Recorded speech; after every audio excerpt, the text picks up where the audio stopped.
Please give an energetic and warm welcome to the one and only Kapil Sharma.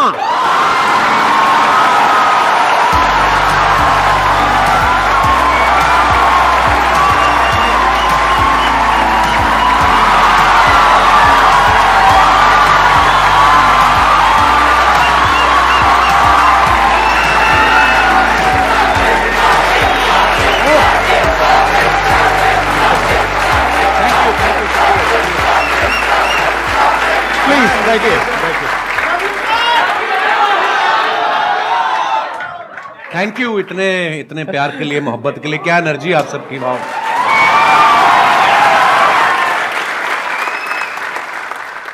मैं तो सोचा था आप मेरे शो पे आएंगे कभी। एक ही बात है, कोई फर्क नहीं बात है। हाँ। अच्छा, इससे पहले कि ऑडियंस आपसे इंटरेक्ट करे, ऑडियंस आपसे क्वेश्चंस पूछे, मेरे माइंड में एक सीरियस क्वेश्चन है जी।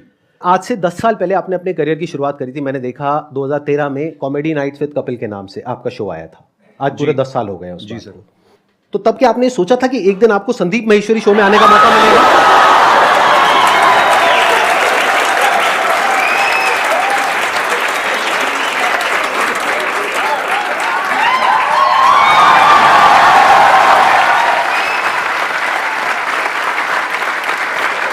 मैं सर आपके वीडियोस देखता रहता हूँ, बहुत अच्छा बोलते हैं आप और बहुत बहुत अच्छा मोटिवेट करते हैं स्टूडेंट्स को, यंगस्टर्स को। मुझे बड़ा अच्छा लगता है। और मैंने 3 महीने के लिए अपना शो बनाया था, पता नहीं चला कब 10 साल हो गए। लोगों का प्यार है और आप सबकी, लोग बहुत प्यार करते हैं सर आपको।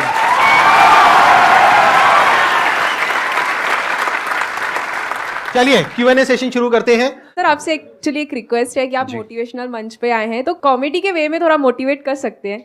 ये संदीप जी से बेहतर कौन करता है? मैंने इतने सारे वीडियोस देखे हैं कि आपको इतनी मोटिवेशनल बातें करते हैं आपके साथ और बीच बीच में आपको हंसाते रहते हैं, तो इसीलिए शायद इनका शो इतना पॉपुलर भी है। Hello Kapil sir. सर मैं आपका बहुत बड़ा फैन हूँ। Thank you brother. मैं आपके साथ 2 लाइन गाना चाहता हूँ। मैं सीरियसली बोलूँ, आपको देख के मुझे कोई गाना नहीं याद आ रहा। सर मेरे को आ रहा है सर आपको देख के गाना याद। प्लीज आप शुरू करिए। गुलाबी आंखें हाय हाय। जो तेरी देखी, शराबी ये दिल हो गया, संभालो मुझको ओ मेरे यारो, संभलना मुश्किल हो गया। गुलाबी आंखें जो तेरी देखी, शराबी ये दिल हो गया। वाह, बड़े एनर्जी यार, क्या बात है। बहुत बढ़िया।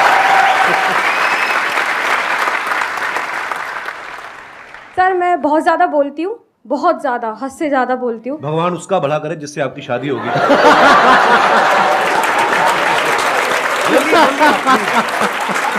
Happy women's day.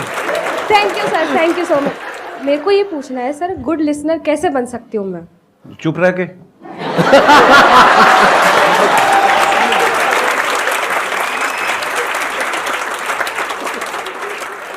मेरा एक क्वेश्चन था कि आजकल जैसे इंस्टाग्राम पे भी बहुत सारे इन्फ्लुएंसर्स बढ़ रहे हैं, तो कुछ ही टाइम में उनका कंटेंट की कमी हो जाती है। तो आप इतने साल से रेगुलरली कर रहे हो, तो आप कैसे अपने आप को रेलेवेंट रख रहे हैं और हम सबके लिए मतलब अभी भी इतना एंटरटेन कर रहे हैं, और कैसे कर पा रहे हैं?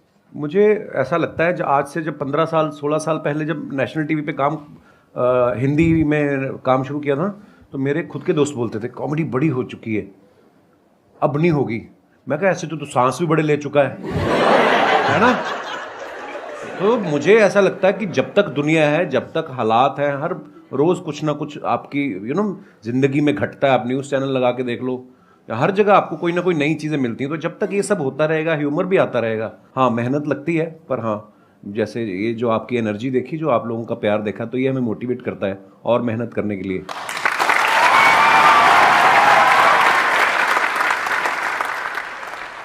मैं आप दोनों से जानना चाहता हूँ, क्या आपने जो सोचा था, जो मैं इस प्लेटफॉर्म पे यहाँ तक पहुँच जाऊँगा तो मैं ये कर सकता हूँ, ये कर सकता हूँ, ऐसा होगा वैसा होगा, क्या आज वैसा हो रहा है? मुझे लगता है बिल्कुल वैसा हुआ है और शायद उससे कहीं ज़्यादा हुआ है। मैं बड़ा फॉर्चुनेट हूँ, मैं बड़ा ब्लेस्ड हूँ और मुझे ऐसा लगता है कि जितना सोच के आए थे उससे कहीं ज़्यादा मिला है। पर हाँ, वो मेहनत करते रहना चाहिए आपको, क्योंकि उसका कोई अल्टरनेट नहीं है। आज भी मैं अपने शो के लिए उतनी ही मेहनत करता हूँ, आज भी मैं अपनी टीम के साथ बैठता हूँ। मुझे तो ऐसा लग रहा है कि जो मैंने सोचा था शायद उससे ज़्यादा ही हो रहा है।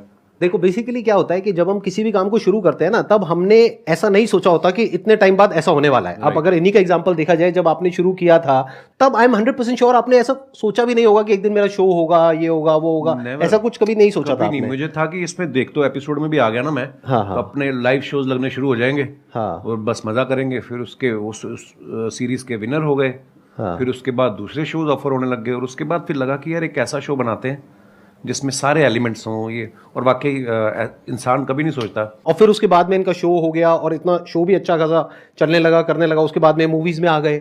अब अभी इनकी एक और एक मूवी आने वाली है। प्रोड्यूसर बन गए, फ्लॉप हुए, खतरनाक बड़ी सारी चीजें होती हैं। और अभी भी आपकी एक मूवी आने वाली है नेक्स्ट। अभी भी देखो, अभी जो मूवी आ रही है सीरियस मूवी है, मतलब सीरियस इन द सेंस कि मैं ऑलरेडी जो टीवी पे कर रहा हूँ उससे बिल्कुल अलग है, तो लोग उसमें भी बड़ा हैरान, पाओ कुछ अलग आ रहा है। हालांकि जो मेरे जानने वाले हैं, जो मेरे दोस्त हैं, जो करीबी हैं, उनको कोई वो नहीं हुआ शौक, क्योंकि उनको पता था कि I am very good actor.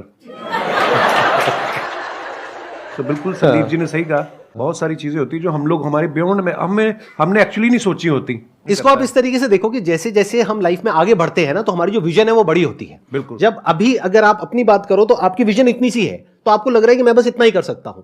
जब वहां पहुंच जाओगे तो विजन और बढ़ जाएगी। फिर एक ऐसा पॉइंट आ जाता है जब विजन आपकी 360 डिग्री हो जाती है, तब आपके अंदर से आने लग जाता है कि यार मैं कुछ भी कर सकता हूं।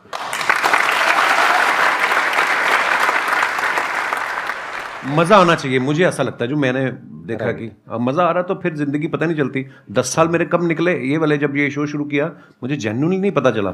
मैं शादी करना भूल गया था बीच में, फिर मेरे को किसी ने याद किया, बोला कि तुम शादी कर लो, 36 के हो गए हो, 40 के बाद मतलब फिर काम खराब हो जाता है। फिर मैं यार शादी, आपने कोशिश तो बहुत करी थी अपने शो में जी, वो पत्ता सीधा पड़ा नहीं। नहीं वो मुझे लगता था कि वो अब ये आ रही है अगले हफ्ते हीरोइन, इससे बात बन जाएगी। हाँ, वो प्रमोशन करके निकल जाती थी, फिर मिलती नहीं थी। ये बात आपको थोड़ा लेट समझ आई कि वो अपने प्रमोशन के लिए आ रही है। आप अपनी प्रमोशन करते थे, बात बनी नहीं। चलो कोई नहीं। लेकिन आई थिंक आपका भी जो रिलेशनशिप है, अगर एक बार हम थोड़ा सा ऑफ ट्रैक जाए जी, तो बहुत पुराना रिलेशन है आपका गिन्नी के साथ। हाँ हाँ, ऑफ कोर्स। मैं कॉलेज में पढ़ता था, जब मैं पोस्ट ग्रेजुएशन के लिए एडमिशन लिया अमृतसर से जलंधर, तो हमारे यूथ फेस्टिवल जैसे होते हैं, है ना, यूनिवर्सिटी के इंटर कॉलेज कंपटीशन। तो मैं अपने कॉलेज में पढ़ रहा था, और गर्ल्स कॉलेज का अलग से कंपटीशन होता था, बॉयज़ का अलग से होता था। उसके बाद जो विनर होते थे दो, फिर वो बॉयज़ और गर्ल्स का कंबाइंड फाइनल में होता था। उस तरफ से गिन्नी फर्स्ट आ गई, बॉयज़ वाले में मैं आ गया। फिर फाइनल में जब आमने सामने हुए, वही एक दिन था जिसमें मैं जीता, उसके बाद गिन्नी जीतती आ रही है। और कंपटीशन क्या था सर? थिएटर कैटेगरी, मतलब बहुत सारी कैटेगरी होती है, फाइन आर्ट्स होता है, म्यूजिक होता है, आप किसमें थे? आप कौन सी कैटेगरी? मैं थिएटर में था।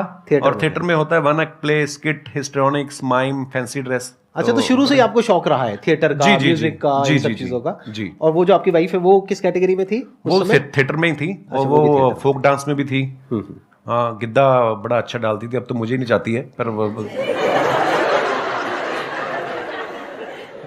जैसे आप कॉलेज डेज में थे तो आपकी हर एक ग्रुप में ऐसा होता है एक बंदा कि वो जो होता है सबकी लेने वाला होता है। तो सर आपने जो ये कॉमेडी का जो करियर है, वो आपका मतलब ये बेइज्जती करने का शौक था, या फिर आपने मतलब पूछ रहे हैं आप किस तरफ थे? जैसे एक ग्रुप में एक बंदा ऐसा होता है, तो आप वो बंदे थे या फिर आपके साथ ऐसा कुछ हुआ था? मतलब यही आप पूछना चाह रहे हैं? जी सर, यस सर। हाँ, मतलब बेइज्जती करने वाली ये लाइन कहाँ से आ गई भाई? सर हमने कई बार नोटिस करा सर, जैसे अर्चना मैम हो गई और दिनेश, वो एक रिलेशनशिप होता है ब्रदर। जी वो सर। उसको बेइज्जती नहीं कह सकते यार आप। मेरी इतनी औकात नहीं है कि अर्चना जी इतनी सीनियर एक्टर हैं, और अगर ऐसा होता तो वो उस शो पे बैठती। नहीं सर, ऐसे अब अक्षय पाजी आते हैं मेरे शो पे, हम लोग बड़ा हेल्दी एक कॉन्वर्सेशन होता है, वो मेरे पे पंच मारते रहते हैं, मैं उसमें, तो वो एक आर्ट है। एक स्किल डेवलप हो जाती है ना कि हम आपस में ऐसे करते हैं। हाँ, नहीं बेइज्जती वो नहीं होती, वो होती है मैं जो आपकी अभी करूंगा।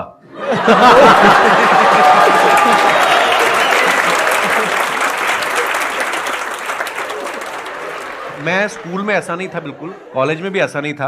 हाँ, पर मुझे लोगों को हंसाना अच्छा लगता था, पर मैं बड़ा इंट्रोवर्ट था। मुझे लगता कि शायद मैंने ना बहुत साल लोगों को ऑब्जर्व करता रहा, देखता रहा, अलग अलग कैरेक्टर्स।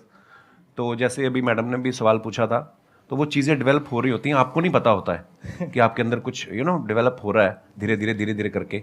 तो अच्छा लगता था लोगों को हंसाना, सो आई थिंक उसी की सर वजह अपने आप पर भी शायद- हंसना भी स्किल है सर, कई लोग हैं जो अपने सबसे आप पे पहले हंस ही नहीं पाते हैं। सबसे पहले अपने ऊपर हंसो। एक मैं आपको मंत्र बताऊं छोटा सा, अगर आपको लगे ना कि यार मेरे बारे में लोग क्या कहेंगे, सबसे पहले अपने बारे में खुद ही कह दो।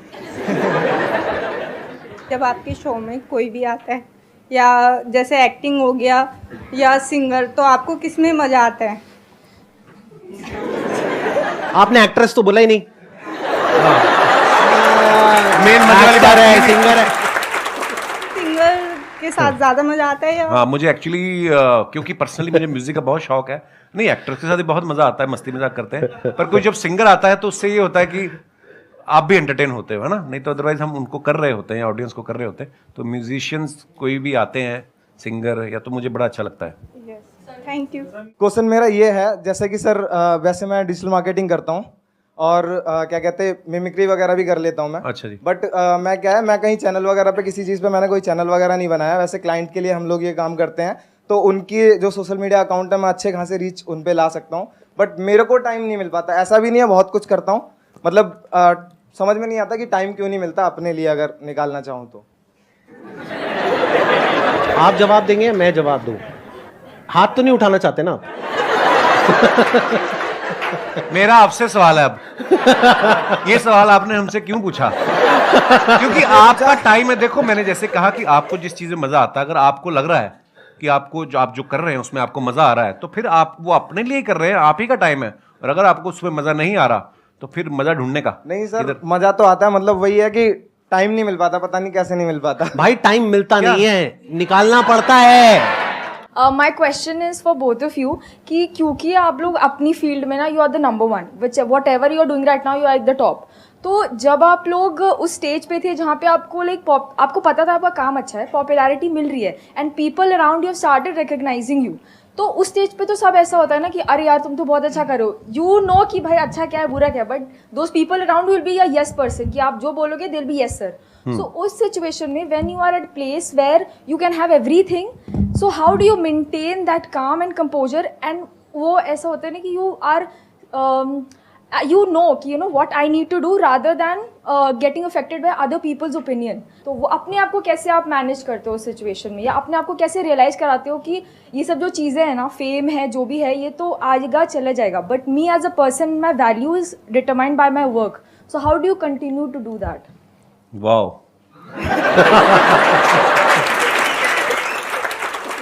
आपका सवाल भी जो है मैं समझ पाया हूँ, वो एक ही लाइन में चाहे आप पूछ सकती थी, आपने 36 लाइनें बोली हैं, पर वो भी मजा आया आपकी बात सुन के। पता क्या होता है, लोग बड़ा चढ़ाने वाले भी बहुत होते हैं। जब आप थोड़ा थोड़ा कुछ कहीं राइज करना शुरू करते हैं, बड़े लोग होते हैं, पाजी आपका तो जवाब ही नहीं है। कॉम्प्लीमेंट ले लो, लेने का मजे करो, मिल रहा है ना, कुछ कुछ ले तो नहीं रहा आपसे, उसको सीरियसली लेना। और सबसे इंपॉर्टेंट चीज, जब आप क्रिटिसाइज होते हो, जब आपको कोई यू नो, अब क्रिकेटर्स देख लो आप, आज अगर कोई सेंचुरी मारता है उसके घर के बाहर जाके ढोल बजा रहे हैं, अगले मैच पे वो 0 पे आउट हो जाए तो कीचड़ भी फेंक आते हैं। अपने लोग बड़े इमोशनल हैं, प्यार करेंगे दिल से करेंगे, गाली भी देते दिल से करेंगे। सो ना तो खुशी में ज़्यादा, एक्साइटमेंट में ज़्यादा उछलने का, और ना ही अगर आपको कुछ बुरा दिन निकल रहा है, हर दिन एक जैसा नहीं होता ना, तो उस दिन ज़्यादा टेंशन भी नहीं होने का। और ये चीज़ें ना शायद उम्र के साथ आती हैं। मैं पहले ऐसा ही था, मेरे को कोई ट्विटर पे एक गाली देता था, मैं 10 देता था उसको ना तो वो धीरे धीरे समझ आ जाती है। आई थिंक उसका उम्र का भी उसमें वो बड़ा होता है। आप जैसे जैसे लाइफ में ग्रो करते हैं, यू नो, परिवार वाले हो जाते हैं, बच्चों वाले हो जाते हैं, ये चीज़ें जो उम्र के साथ आती हैं वो उसी के साथ आती है। सो हाँ, कोई भी चीज़ परमानेंट नहीं है, ना आपका फेम, ना आपका यू नो, ना आपकी तारीफ जो है वो परमानेंट है, ना ही आपका क्रिटिसिज्म जो है परमानेंट है। सो बस रिलैक्स रहने का। और ये चीजें ना कई बार टाइम के साथ साथ ही समझ आती Actually. है। मतलब अगर आप ये एक्सपेक्ट करोगे कि मेरे को या इनको एक पर्टिकुलर एज पे ये सब कुछ समझ आ जाता 10 साल 15 साल पहले, तो ऐसा नहीं होता है। ऐसा नहीं होता। जब हम वो चीज कर लेते हैं और वो गलतियां करते हैं उस तरह की, राइट, कि जब वो दिमाग पे चढ़ता है। अगर कोई आपको कहता है ना कि हाँ सक्सेस फेम दिमाग पे नहीं चढ़ता है, झूठ बोल रहा है वो इंसान। सबके चढ़ता है, सक्सेस भी दिमाग पे चढ़ता है और फेलियर भी दिमाग पे चढ़ता है। हाँ, तो जब ये दोनों चीजें दिमाग पे चढ़ती है और हावी होती है, तब हमें अंदर से समझ आता है कि अच्छा इसकी वजह से क्या गड़बड़ हो रही है। फिर इंसान धीरे धीरे उसको हल्के फुल्के तरीके से लेने लग जाता है। हाँ, एक टाइम के बाद कोई चीजें आपको इफेक्ट नहीं करती, आप मर जाते हो।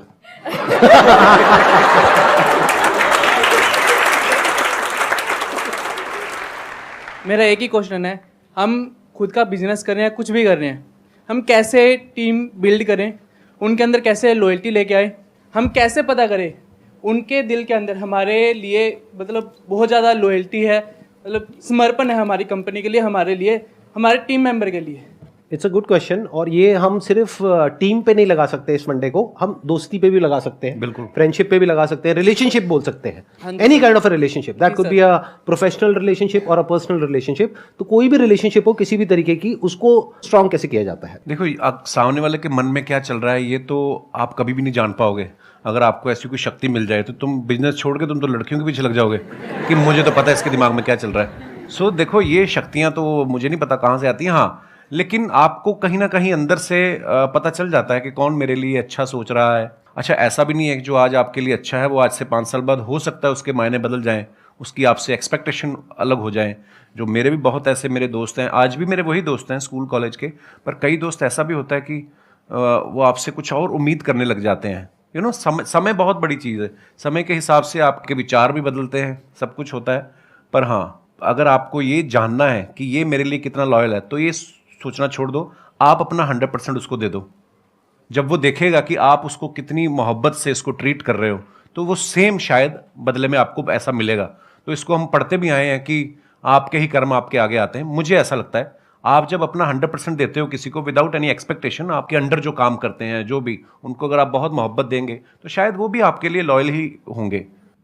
मेरा अपना टेक ये है कि अच्छे टाइम में कभी भी एक रिलेशनशिप की पहचान नहीं होती है एक्चुअली। अच्छे टाइम में तो सब अच्छे हैं, दोस्त भी अच्छे हैं, रिश्तेदार भी अच्छे हैं, टीम वाले भी अच्छे हैं, सब कुछ अच्छे हैं। जब बुरा टाइम आता है तब क्या आप उसके साथ में खड़े हो या नहीं खड़े हो, और पूरे दिल से, उससे रिलेशन पक्का हो जाता है।